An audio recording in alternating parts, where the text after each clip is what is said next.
we're going to go over the different types of pass rush moves. First move we're going to go over, stab club. So a stab is when you stab him in his chest with your hand to get him to react. You use this on a guy who's very patient. Okay, so he's kicking back, he's not really giving you anything, he's just kind of sitting there cutting you off. Well, you need him to do something or you're going to run through him. You hit him with power a couple times, now you're going to give him power and then take it away. So, stab club, we stab him by punching him in his chest, stab, and then we club his hand down and get to the ball. Swipe, we use a swipe on a puncher, so you use a swipe on a guy who's punching, which means the O-line is punching with his hands. He's trying to grab you. So you swipe their hands and knock them down and get to the quarterback. Another one is a chop club rip, cross chop. That's on a low hand guy.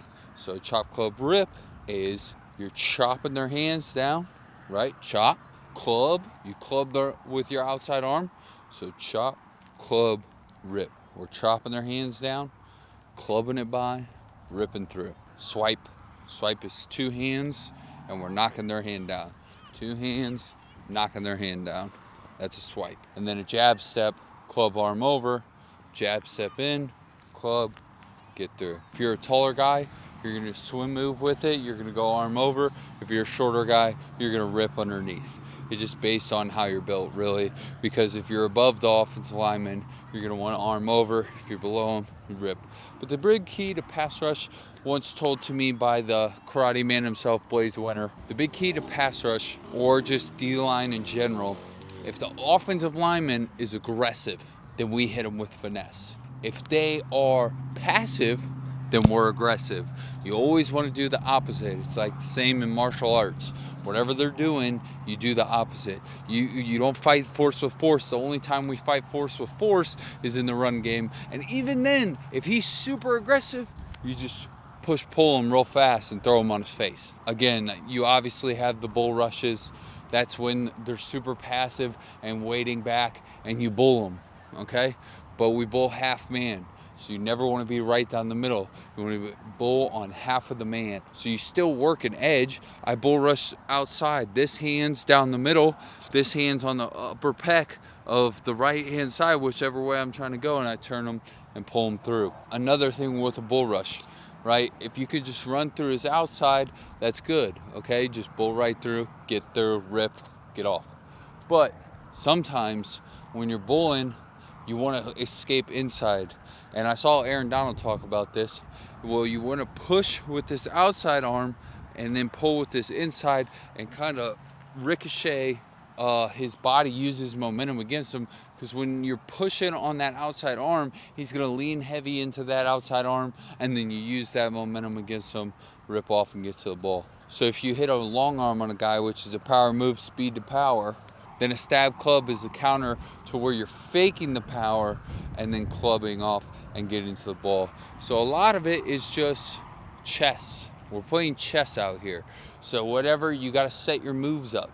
If you're going to be a power guy, okay, well, you got to have a counter for once they start being super aggressive and sitting on your counter. Maybe a push-pull, quick push-pull, a fake bull pull. Just any type of finesse to get them to sit. But a fake bull pull where you fake down and just pull them through, that's a great one for a power guy. Push pull, which is a little more, you shock them and then pull them through, that's another one for a power guy.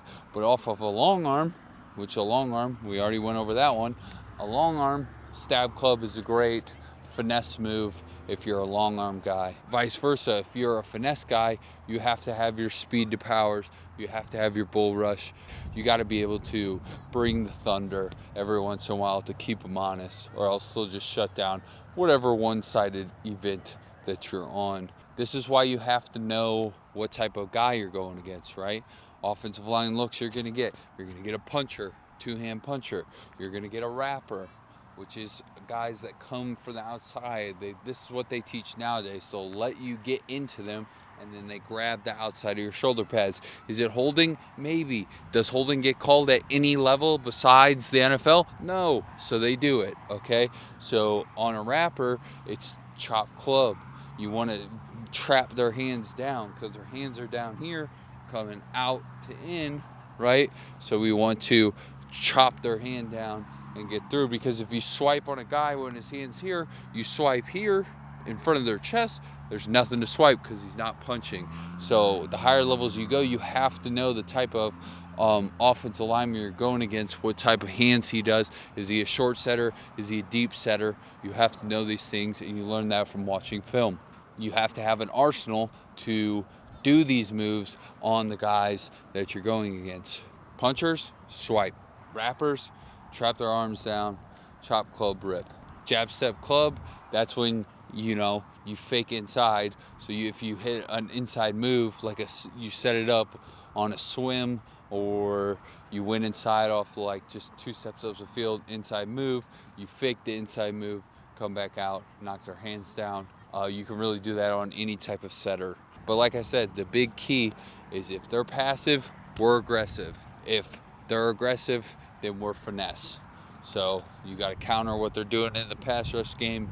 The only time we match force is in the run, because then you have to match force with force. But sometimes even if they're too aggressive, you can lay them, backdoor it, go get the ball. See you next time, boys.